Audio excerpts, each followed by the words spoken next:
I showed. You could.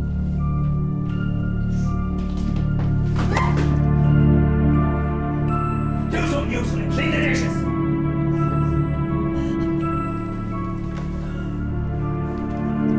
I'm so sorry.